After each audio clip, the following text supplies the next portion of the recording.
You know the guy. He walks into a room and just owns it. The effortless confidence, the charm. He seems to have it all figured out. Conversations come easy to him, opportunities seem to just fall into his lap, and success looks like his natural state of being.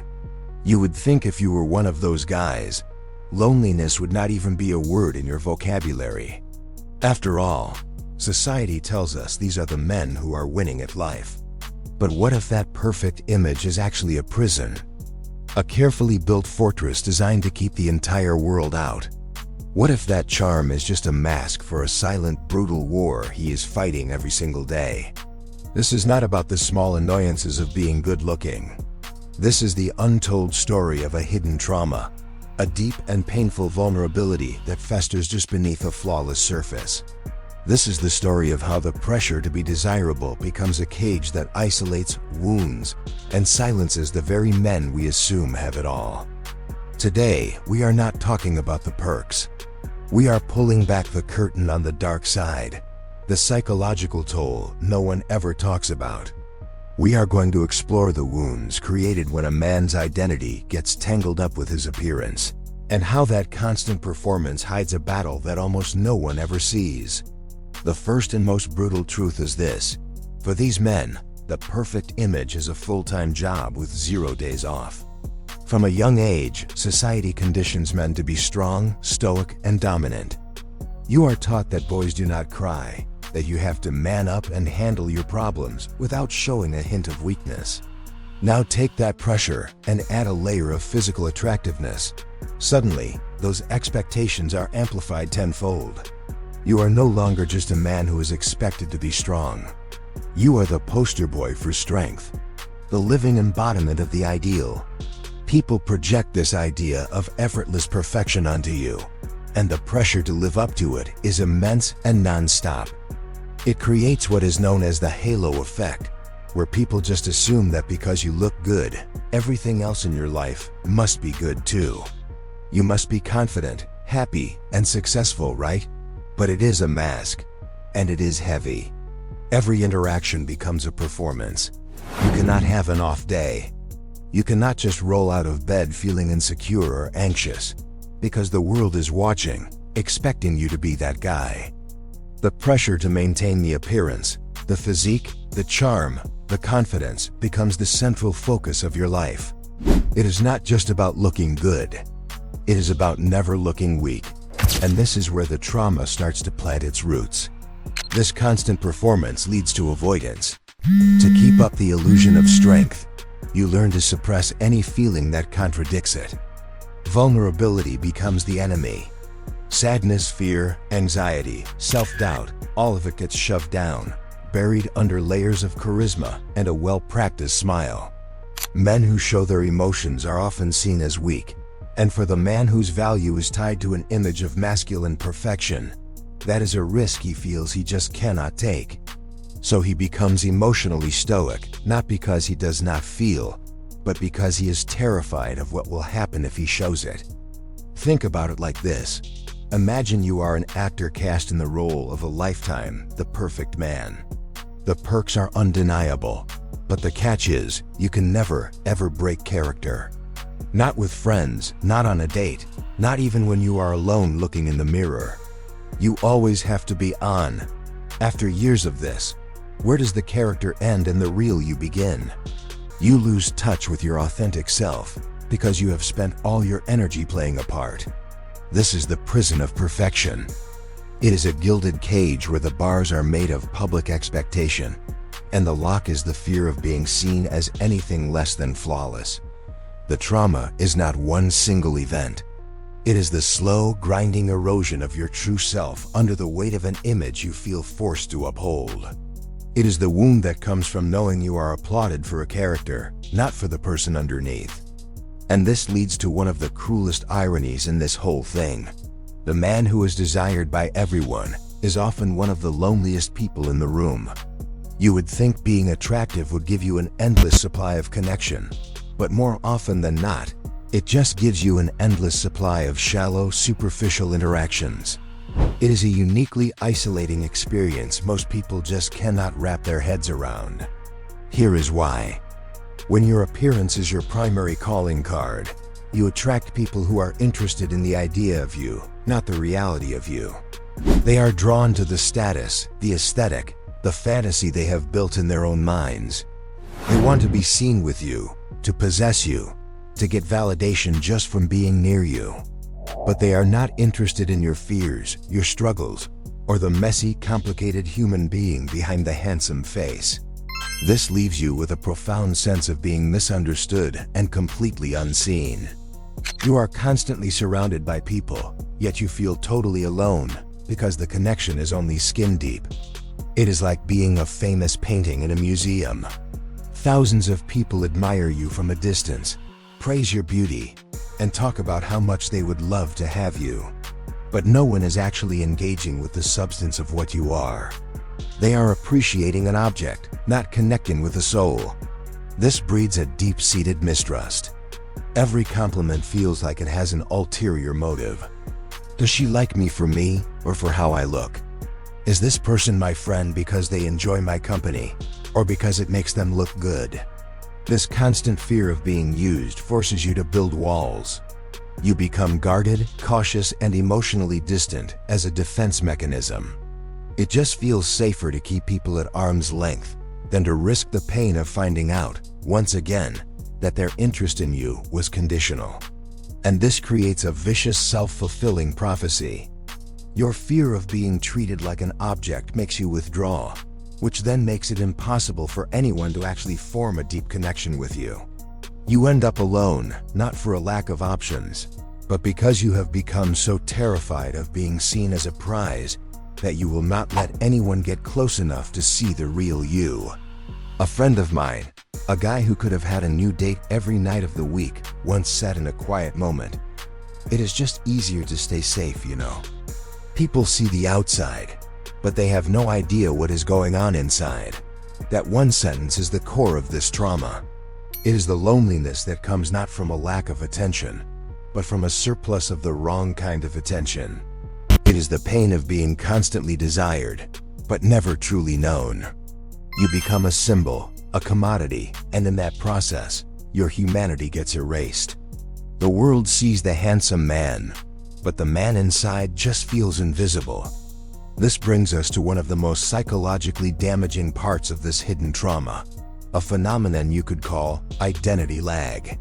It is that jarring, disorienting gap between how the world sees you and how you secretly feel about yourself.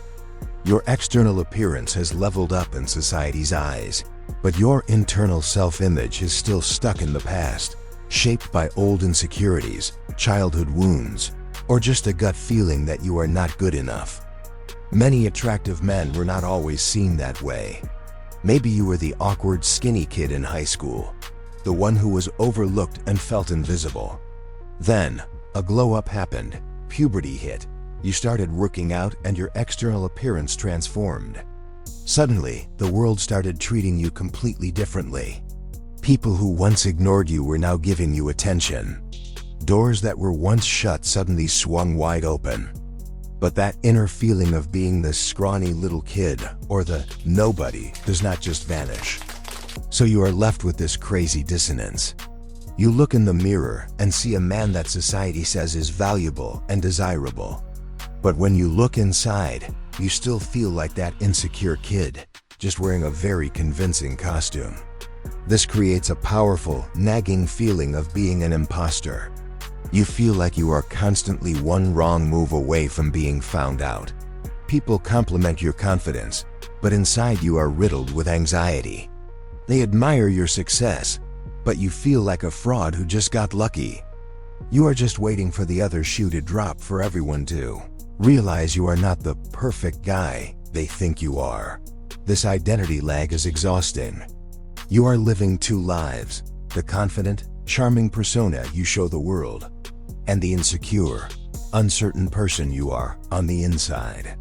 It is a constant battle to reconcile these two realities.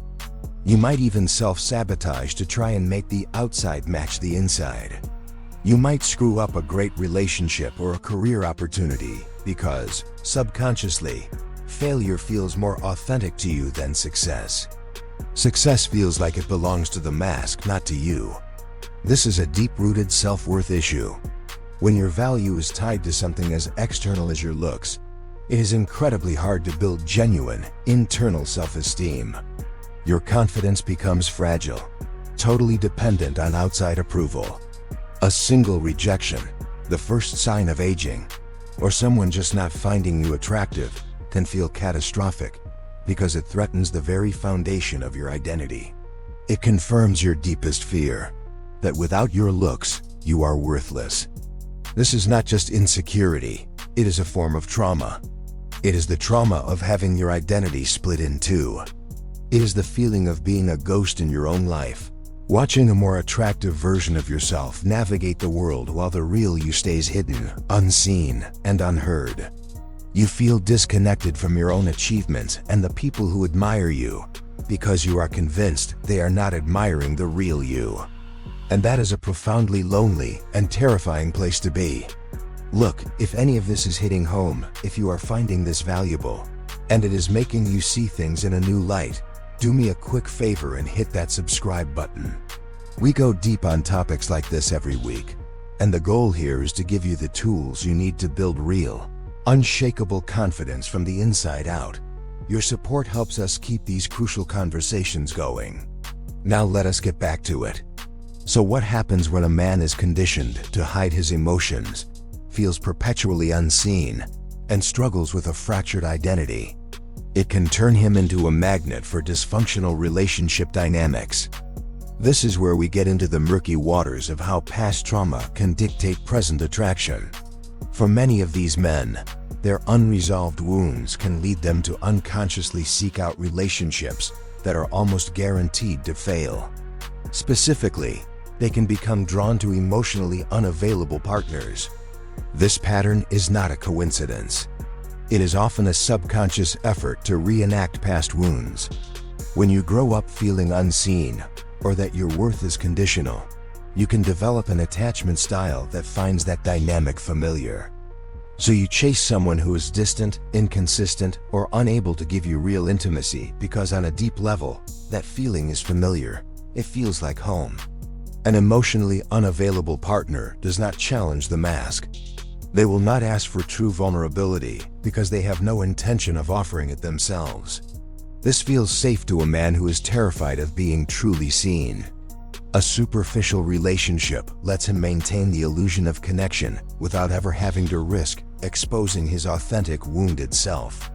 He can keep playing the role of the confident pursuer, but he never has to face the terror of what might happen if he actually wins, and is then expected to be emotionally intimate, something he may have no idea how to do. This pattern is also fueled by that deep-seated feeling of inadequacy. If at your core, you feel unworthy of love, a healthy, available partner who offers you unconditional affection can feel deeply uncomfortable and foreign. It does not match your internal story. So you gravitate towards the person you have to win over. The chase for the unavailable partner becomes a quest to finally prove your worth. The thinking is, if I can just get this person to love me, the one who keeps everyone at a distance, then I will finally be good enough. Of course, this is a game you cannot win. The pursuit itself becomes the addiction, a way to distract from your own inner pain. The little highs of getting a crumb of attention are just enough to keep you hooked, but the inevitable lows just reinforce your core belief that you are, in the end, unlovable. It is a brutal cycle of self-sabotage that looks like a romantic pursuit. This is especially confusing for an attractive man, because on the surface, it looks like he has all the options in the world. His friends might say, "Why are you wasting your time with her? You could have anyone." But they do not get the powerful subconscious force at play. He is not choosing logically. He is often choosing from a place of trauma. The attraction to the unavailable person is not really about them at all. It is about his own unresolved pain.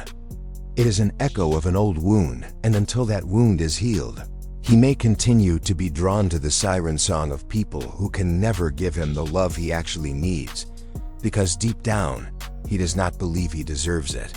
Now we have to go to the darkest corner of this issue, a place our society almost entirely refuses to acknowledge. The pressure to be an idealized, dominant, strong man creates a uniquely toxic environment for male survivors of trauma, especially sexual trauma. This is where desirability becomes a weapon that not only increases a man's vulnerability, but also systematically silences him. Traditional masculinity says men should be sexually dominant, always in control and invulnerable. Within that rigid box, the very idea of a man being a victim of sexual assault seems like a contradiction. It challenges the core beliefs of what it means to be a man. Because of this, male survivors face a crushing fear of stigma. They are afraid of being seen as weak, of being blamed for what happened, or of having their sexuality questioned.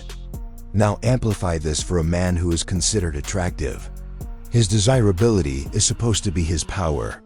Society assumes he can have any partner he wants, that he is always the pursuer, the one in control. This assumption makes it nearly impossible for him to talk about an experience where he was made powerless. He thinks, "Who would ever believe me? They will just think I am lying or that I secretly wanted it." The story that attractive men have it all completely invalidates the possibility of their victimhood. This leads to a profound, damaging silence. The trauma gets locked away, festering in the dark under layers of shame and self-blame. To cope with these buried feelings of powerlessness, many men, and especially attractive men, will engage in high-risk behaviors to compensate. They might become hypersexual, chasing countless casual encounters to prove to themselves and the world that they are still the dominant, desirable man they are supposed to be. It is a desperate attempt to reclaim the masculinity they feel was stolen from them. They overperform dominance to try and drown out the internal chaos. This is not healing, it is running. It is using the very tool of desirability that society values as a way to mask an unbearable wound. The sexual prowess becomes just another part of the performance, another layer on the mask. He might look like the player or the Chad who has life figured out, but in reality, he is running from a ghost. His actions are not driven by confidence. They are driven by a frantic need to outrun the memory of his own violation. This is the hidden trauma at its most devastating. It is a wound that cannot be spoken, a pain that cannot be acknowledged, because the very culture that defines his worth as a man denies him the right to be a victim. His attractiveness, which should be a source of confidence, becomes a gag order. It traps him in a lonely cycle of shame, silence, and self-destruction, all while the world looks on, envying the life they think he has. The mask of desirability has become the perfect shield for his deepest, most painful secret. So we have walked through some dark truths: the prison of perfection, the paradox of loneliness, the imposter syndrome, the pull towards unavailable partners, and the silent shame of trauma. It is a bleak picture, but understanding the problem is the first and most critical step toward solving it. The way out is not about rejecting your attractiveness.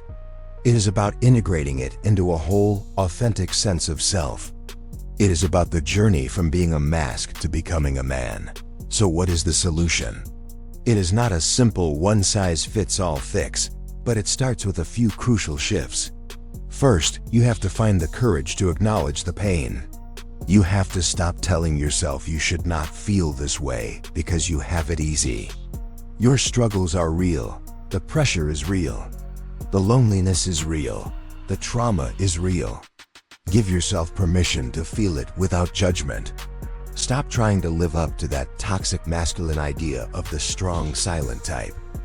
That stoicism is a cage, not a virtue. Real strength is not suppressing your emotions. It is having the courage to finally face them.